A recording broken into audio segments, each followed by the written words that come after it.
Hai seluruh, halo guys, selamat datang di channel Mamang Story. Film Rumah Dinas Bapak merupakan film yang diangkat dari kisah nyata yang dialami oleh Dodit Mulyanto dan keluarganya.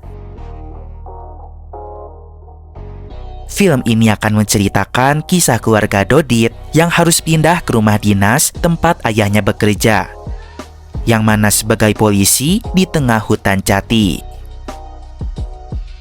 Sebelum masuk ke cerita filmnya, boleh atuh seluruh dicek out dulu jajanan dari Mamang Snack. Ada basreng dan juga keripik kaca beledak. Cocok banget buat dijadiin teman selama nonton video seluruh. Buat yang suka pedas, ini cocok banget buat kalian. Tapi kita juga sediain rasa asin buat kalian yang gak seneng pedas. Yuk dicek out, yang mau boleh klik link di pin komen ya. Tanpa berlama-lama lagi, kita masuk ke cerita filmnya. Hayu, meluncur.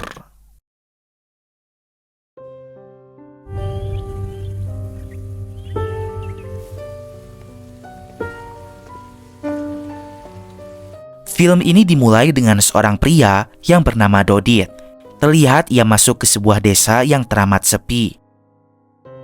Setelah berjalan beberapa lama, Dodit berhenti di depan rumah yang sangat besar. Ternyata itu adalah rumah dinas bapaknya saat zaman dulu.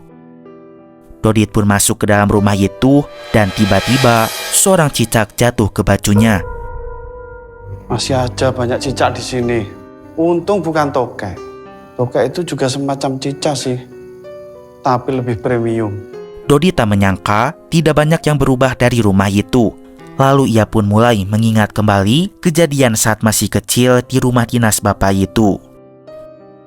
Film berpindah jauh ke tahun 1992, memperlihatkan Dodit ketika masih kecil. Kamera terlihat menyorot kepada seorang anak, tetapi Dodit bukanlah yang itu, melainkan yang ini seluruh. Ia sedang mengintip di balik semak-semak. Dodit sangat ingin bermain mobil Tamiya, namun orang tuanya tidak bisa membelikannya karena belum ada uang. Sehingga ia hanya bisa mengintip mobil Tamiya milik teman-temannya. Saat sedang asik mengintip, tiba-tiba datang kakak perempuannya yang bernama Mbak Lis, sedang naik sepeda bersama suaminya, yaitu Mas Dewo. Gara-gara Mbak Lis, teman-teman Dodit jadi mengetahui apabila dirinya bersembunyi di balik semak-semak.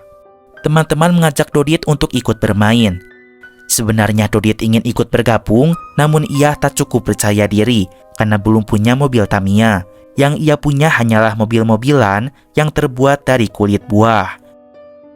Dan seketika Dodit pergi dari sana, membuat teman-temannya seketika bingung. Aku mau main sama adik aja. Emang Dodit punya adik? Baru jadi kali. Malam harinya, di meja makan Bapak memberitahu semua keluarga jika ia dipindah tugaskan oleh atasannya ke sebuah tempat yang ada di dalam hutan. Karena Bapak akan naik jabatan sehingga perlu melakukan pengabdian, ia ditugaskan menjadi polisi keamanan di tengah hutan jati. Bapak meminta semua keluarganya untuk ikut ke tempat kerjanya yang baru. Alhasil Dodit pun harus pindah sekolah dan memulai hidupnya yang baru. Bapak akan ditugaskan selama setahun untuk naik golongan. Dodit tidak mau, ia sudah nyaman tinggal di sini. Dodit yang marah lalu dibujuk oleh ibunya. Mereka harus ikut menemani bapak dinas di tempat yang baru. Ibu janji jika Dodit setuju, maka ia akan membelikannya mobil Tamiya. Karena nanti gaji bapak akan naik. Dan pada akhirnya Dodit pun setuju seluruh. Janji beliin kamu Tamiya seperti teman-teman. Keesokan harinya, mereka semua akan berangkat. Bapak, Ibu, serta Dodi akan naik motor, sementara Mbak Lis dan Mas Dewo akan ikut naik mobil pick-up yang mengangkut perabotan rumah.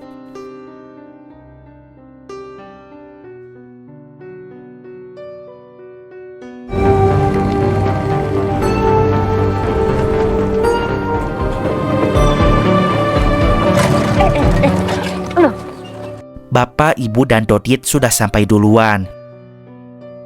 Mereka bertiga pun melihat rumah besar yang mana nantinya akan jadi tempat tinggal bagi mereka.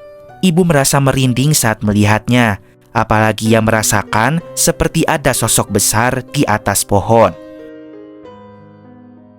Namun bapak menegur agar tidak mengucap sembarangan karena mereka ada di tengah hutan. Mau tidak mau, mereka harus tinggal di sana walaupun merasa ketakutan. Dan cerita di rumah dinas bapak pun baru saja dimulai. Hari sudah malam, Balis dan Mas Dewo baru sampai dengan mobil pick-up-nya. Mereka semua pun segera menurunkan barang-barang.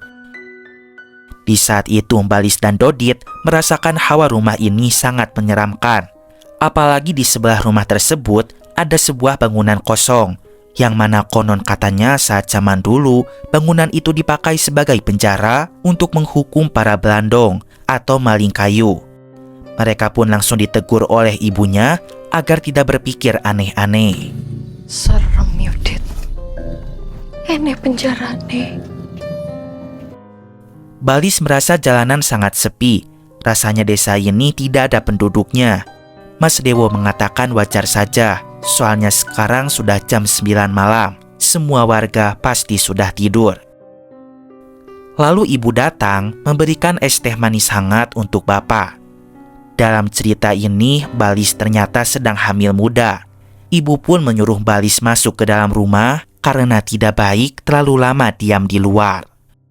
Kemudian datanglah dua pemuda dengan sepeda motornya. Mereka asli warga sini. Mereka adalah Sugeng dan juga Kasno.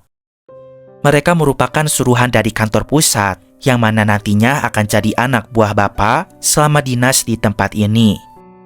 Sugeng dan Kasno minta maaf karena mereka datang terlambat untuk menyambut keluarga Dodit. Mereka berdua mengira keluarga Dodit akan datang di esok hari. Tadinya mereka pun tidak akan datang ke sini karena sekarang adalah malam Jumat Kliwon.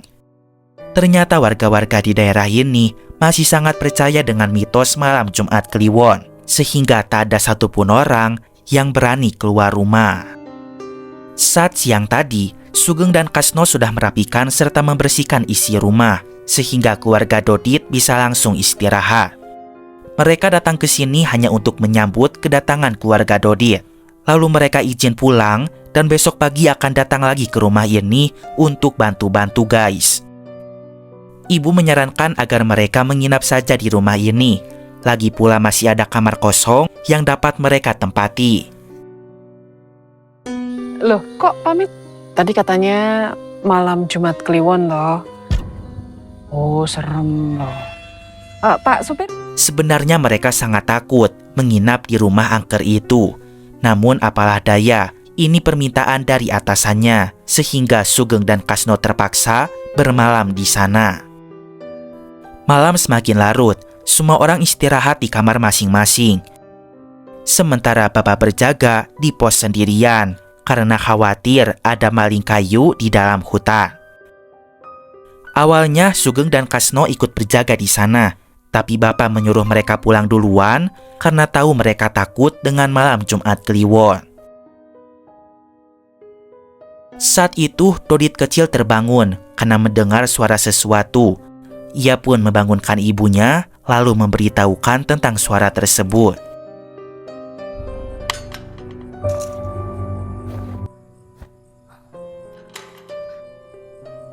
Ibu dan Dodit lalu menuju ke arah sumber suara. Namun di sana tidak ada siapa-siapa. Ibu pun hanya menemukan helaian rambut yang sangat panjang.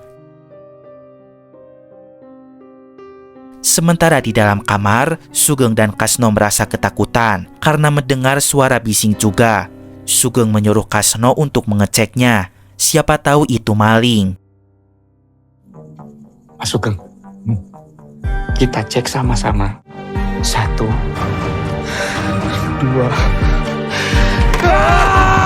Sementara ia sembunyi karena ketakutan.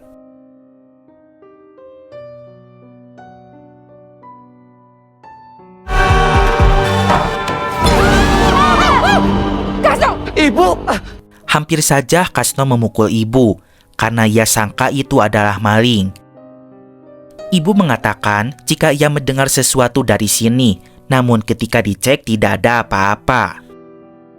Dan tidak lama dari itu, Bapak pulang ke rumah, lalu mengajak mereka semua untuk masuk ke dalam rumah lagi.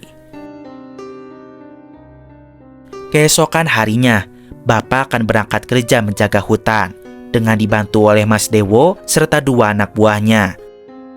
Mulai hari itu, Dodit pun akan masuk ke sekolah yang baru. Dodit bergegas lalu memakai sepatunya. Saat itu, Dodit melihat ada pria tua datang. Dia bernama Pak Slamet, yang merupakan tukang minyak.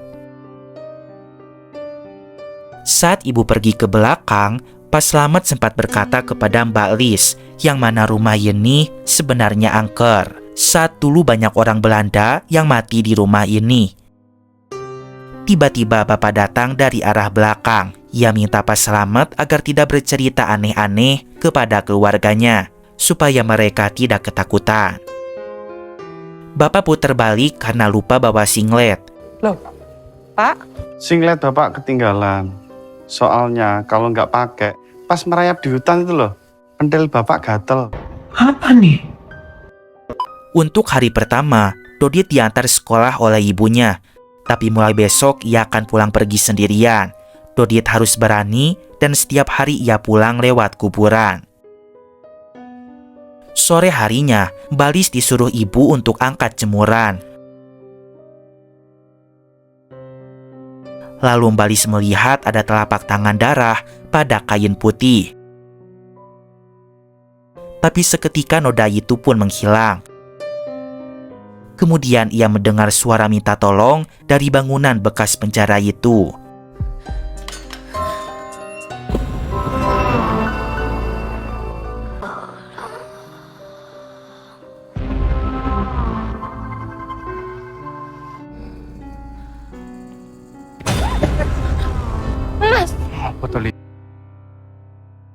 Tiba-tiba ia dikejutkan oleh kedatangan suaminya.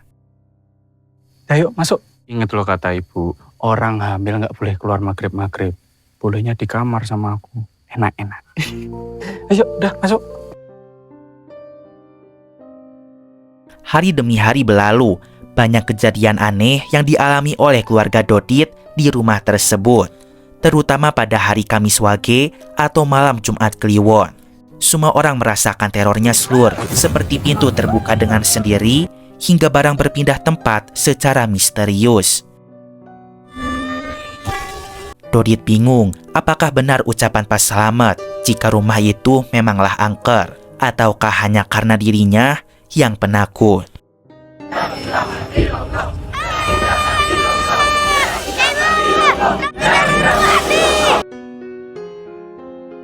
Suatu hari, setelah selesai bertugas di hutan, Sugeng dan Kasno akan menyimpan alat ke bangunan bekas penjara itu. Mereka sama-sama ketakutan, lalu melakukan suit untuk menentukan siapa orang yang akan meletakkan barangnya.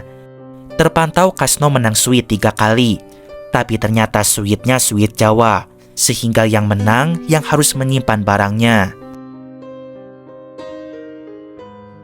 Lalu Kasno lari kocar-kacir karena merasa sangat ketakutan. Semua orang di rumah sudah percaya akan keangkeran rumah ini, tetapi hanya Bapak yang tidak percaya. Hal itu membuat ibu merasa kesal.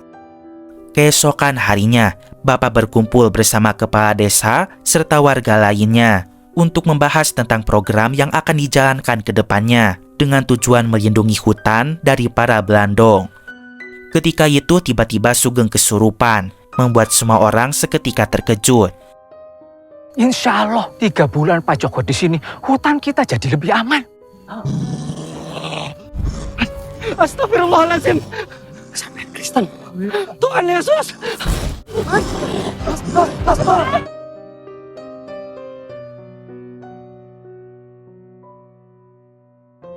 Namun Sugeng dapat sadar diri setelah mendapat pukulan yang sangat keras. Ini masih Kasno kayak punya dendam pribadi gitu ya, Slur. Lanjut. Setelah melihat Sugeng kesurupan, Bapak masih saja tidak percaya dengan hal-hal mistis. Ibu sangat marah. Ia ingin pindah dari rumah ini. Ibu merasa tidak aman tinggal di sini. Apalagi Dodit masih kecil, sementara Mbak Lisa sedang hamil. Namun bapak tidak mau pergi karena pekerjaannya belum selesai. Ibu rasa bapak tidak percaya karena belum pernah kena teror, sebab setiap malam bapak jarang pulang ke rumah. Bapak jarang pulang karena jaga pos ronda, bukan mampir ke rumah istri muda, ucap bapak Slur. Mantap bapakku. Dodit melihat orang tuanya bertengkar. Dodit lalu menguatkan ibu agar tetap tinggal di rumah ini, agar bapak bisa dapat uang yang banyak sehingga Dodit bisa beli mobil Tamiya-nya. Aku loh, cuma pengen punya Tamiya. Pi, kenapa rasanya sesulit ini? Setelah itu, Dodit meminta tolong kepada Sugeng dan Kasno agar mengantarnya ke rumah Pak Slamet. Ia ingin bertanya apa yang sebenarnya terjadi pada rumah ini di zaman dulu. Kebetulan saat itu Pak Slamet sedang santai, lalu ia akan menceritakan kisah kelam di balik rumah dinas Bapak. Konon saat zaman penjajahan Belanda dulu, ada gadis pribumi bernama Mimin. Dia memiliki hubungan gelap dengan laki-laki Londo yang telah punya istri. Sampai-sampai si Mimin hamil Slur. Lalu hubungan mereka diketahui oleh istrinya si Londo. Maka dari itu Londo tersebut meninggalkan Mimin. Bahkan si Londo malah memfitnah Mimin. Ia memutarbalikkan fakta bahwa Miminlah yang sudah berbohong atas hubungan itu. Pokoknya Londo tidak mau mengaku pernah selingkuh dengan Mimin. Dan anak dalam kandungan Mimin bukanlah anaknya. Oleh karena itulah Mimin dipenjara di sel rumah dinas Bapak. Mimin tak bisa diselamatkan oleh siapapun, bahkan oleh orang yang mencintainya. Tak hanya sampai di situ, bahkan Mimin juga difitnah telah mencuri. Lalu jari jempolnya pun dipotong Slur. Mimin sangat menderita. Dia melahirkan bayinya di dalam sel itu. Lalu kemudian keduanya pun meninggal. Dan meninggalnya itu tepat pada malam Jumat Kliwon. Dodit menceritakan semua itu kepada bapaknya, namun bapak tetaplah tidak percaya dan menganggap jika Pak Slamet hanya mengarang saja. Setelah itu, bapak memberikan Dodit uang jajan lebih. Dan tak lama kemudian, ibunya datang menghampiri. Ibu bertanya apakah bapak udah kasih uang jajan, tapi Dodit bilang belum, sehingga ia dikasih uang lagi oleh ibunya. Mantep coy. Double-double. Lanjut. Malam harinya, Bapak, Mas Dewo, serta Sugeng dan Kasno seperti biasa berjaga di hutan. Kebetulan saat itu adalah malam Jumat, tanggal 13. Kurang angker apa lagi coba? Saat di hutan, Sugeng melihat sosok wanita yang sangat menyeramkan. Mas, Di rumah, Balis masak air hangat untuk Dodit mandi. Ketika itu tiba-tiba Mas Dewo pulang. Balis menyuruhnya untuk segera mandi karena sangat bau amis. Balis lalu keluar rumah untuk mengambil handuk. Ia pun akan memberikannya kepada Mas Dewo. Tapi ketika dipanggil-panggil, Mas Dewo tak kunjung menjawab. Dan ternyata tidak ada siapapun di dalam kamar mandi. Tiba-tiba ibu datang dari belakang. Ibu melihat Balis seperti orang ketakutan. Malam semakin larut. Balis terbangun karena mendengar sesuatu. Ia berjalan hingga ruangan tengah. Di sana ia melihat dirinya sendiri tengah lahiran dengan dibantu oleh hantu Mimin. Namun itu semua hanyalah mimpi. Balis semakin terkejut karena saat membuka matanya, ia melihat wajah ibu yang sedang maskeran. Semua orang pun berdatangan karena mendengar teriakan Balis. Dodit merasa heran mengapa mereka sering mengalami kejadian aneh di setiap malam Jumat. Keesokan harinya, ibu mengambil banyak kayu lalu menyuruh Sugeng dan Kasno untuk membuat pagar supaya tidak ada makhluk halus yang masuk ke dalam rumah ini. Sementara itu, ibu memberi jimat kepada Balis supaya kandungannya selalu terjaga. Tentu bapak tidak setuju dengan semua itu. Ia tidak percaya dengan hal-hal goib. Namun ibu hanya mencoba untuk melindungi keluarga ini. Bapak dan ibu akhirnya sering cekcok akibat perkara jimat. Sepulangnya dari sekolah, Dodit merasa kesal mendengar pertengkaran mereka. Lalu Mbak Lis datang. Ia merasa kasihan melihat Dodit, lalu mengajaknya jalan-jalan sore. Mereka pun terus berjalan sampai ke hutan. Sementara di sisi lain, Mbak Lis yang sebenarnya masih ada di pekarangan rumah. Dan ternyata yang bersama Dodit bukanlah Mbak Lis yang asli. Ternyata itu sosok Mimin yang tengah menyamar.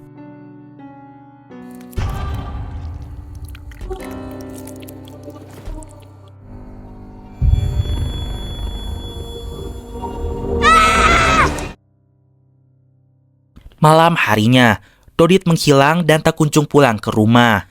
Ibu sangat khawatir takut terjadi sesuatu kepada Dodit.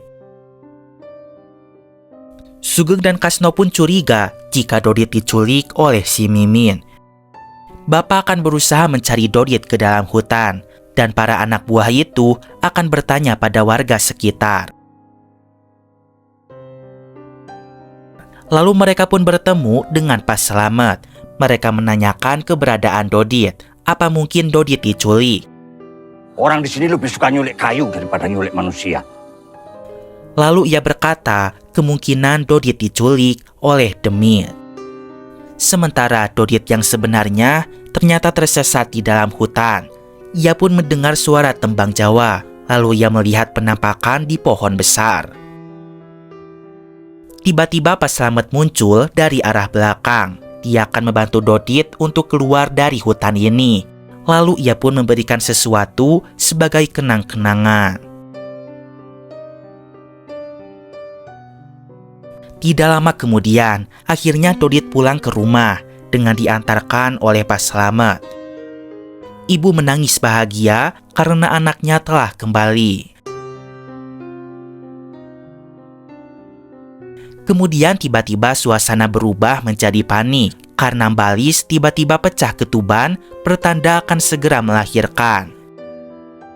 Seorang bidan pun dipanggil pada malam itu. Kemudian di saat itu juga Mbak Lis melahirkan.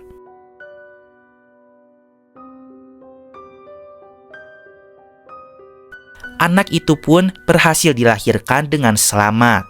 Anaknya perempuan, menjadi cucu kesayangan bagi bapak dan ibu.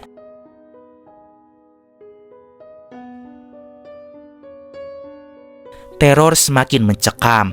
Ketika malam Jumat tiba, teror hantu Mimin semakin menjadi-jadi. Ia berusaha untuk mengambil anak bayi itu. Dodit menyaksikannya sendiri, tangan Mimin menapak pada jendela kamar yang berusaha untuk menggapai si bayi. Hujan pun turun dengan derasnya. Bapak, Mas Dewo, serta anak buah sedang berjaga di dalam hutan. Entah mengapa Bapak merasa khawatir dengan keadaan keluarga di rumah, sehingga ia menghentikan posnya, lalu menyuruh Sugeng serta Kasno untuk pulang duluan. Sementara itu di rumah, banyak cicak berjatuhan secara misterius, membuat Mbak Lis menjerit karena ia paling takut dengan hewan cicak. Beruntung tak lama, Bapak dan Mas Dewo akhirnya datang. Mereka segera masuk ke dalam rumah dan melihat banyak cicak berserakan. Lampu seketika mati, membuat keadaan menjadi tambah heboh. Di saat itu mereka mendengar suara tangisan bayi. Bali segera mengambil anaknya, namun ia panik sejadi-jadinya saat menemukan anaknya sudah menghilang. Semua orang panik saat itu. Mereka bingung kemana perginya anak bayi tersebut. Bapak menyalakan lilin lalu berusaha mencari sang cucu di setiap sudut ruangan. Saat itu angin kencang membuat lilin menyala redup. Bapak tak sadar ada sosok Mimin di belakangnya. Namun setelah dicari-cari, bayi tersebut ternyata tidak ada di dalam rumah.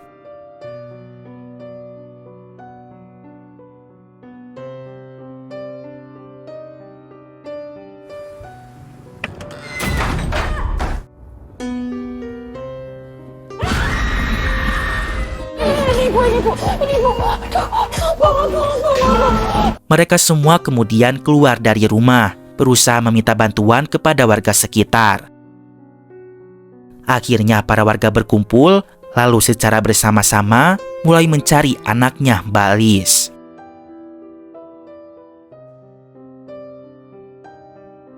Bapak sangat menyesal tidak mendengarkan keluhan keluarganya jika rumah yang mereka tempati sebenarnya angker. Setelah kemarin kehilangan Dodit, sekarang ia kehilangan cucunya.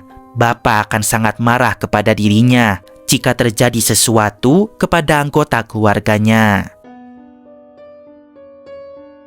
Setelah berjuang mencari anak bayi tersebut, para warga belum berhasil menemukannya. Akhirnya Pak Slamet datang. Ia akan membantunya menemukan anak bayi tersebut. Pak Slamet pun mengatakan kalau kemungkinan yang menculik anaknya Dewo itu adalah Mimin. Ia pasti sudah terganggu dengan keberadaan keluarga itu di rumah dinas tersebut. Pak Slamet pun ingin membantu, namun ia khawatir ilmunya tidak sampai ke sana. Singkat cerita, berkumpullah mereka semua, di mana Mbah Slamet bersiap melakukan ritual untuk pencarian cucunya Bapak.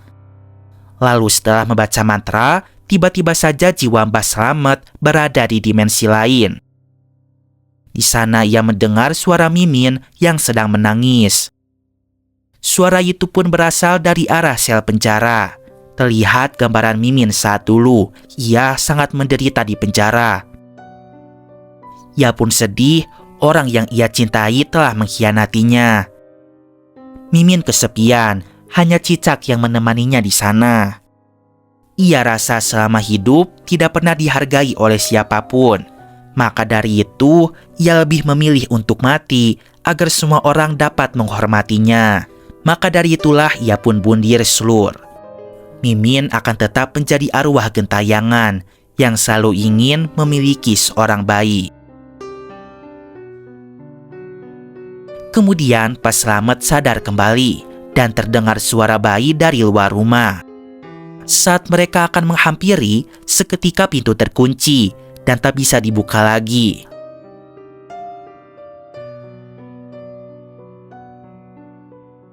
Lampu tiba-tiba mati.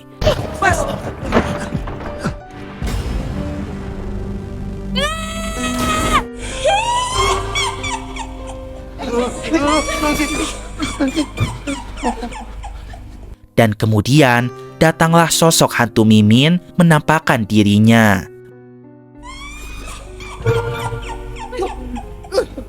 Mimin, eling. Pak Slamet meminta Mimin untuk pergi. Jangan ganggu keluarga ini, karena mereka tidak bersalah atas kematian Mimin. Lalu kembalikan anak bayi yang telah ia culik. Dan seketika hantu Mimin menghilang. Lalu suara tangisan bayi terus terdengar di luar rumah. Bapak pun berusaha mendobrak pintu, dan akhirnya pintu berhasil dibobol. Mereka segera mencari sumber suara tangisan bayi itu. Ternyata suaranya ada di sel penjara, dan akhirnya Balis pun menemukan anaknya kembali dalam keadaan selamat.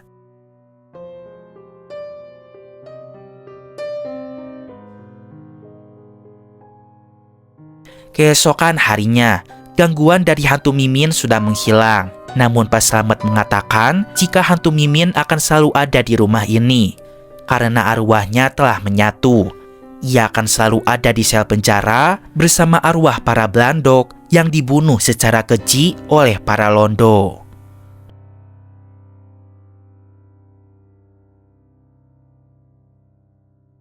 Singkat cerita, akhirnya Bapak sudah selesai melaksanakan tugas di daerah tersebut. Lalu ia akan pergi bersama keluarganya dari rumah tersebut.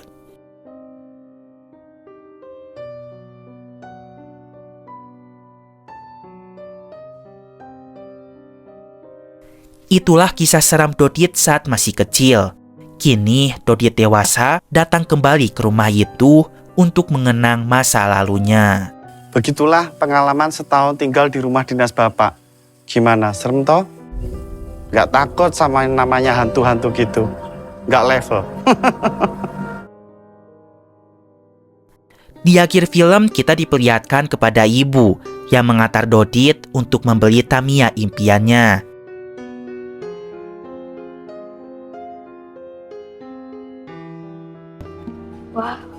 Tamione, Mbak.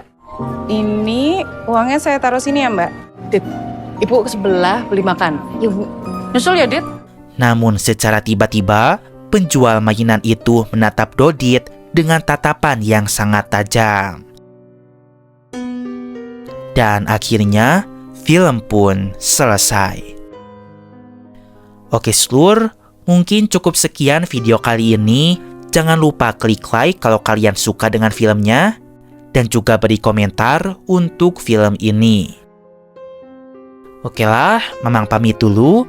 Keep enjoy and see you.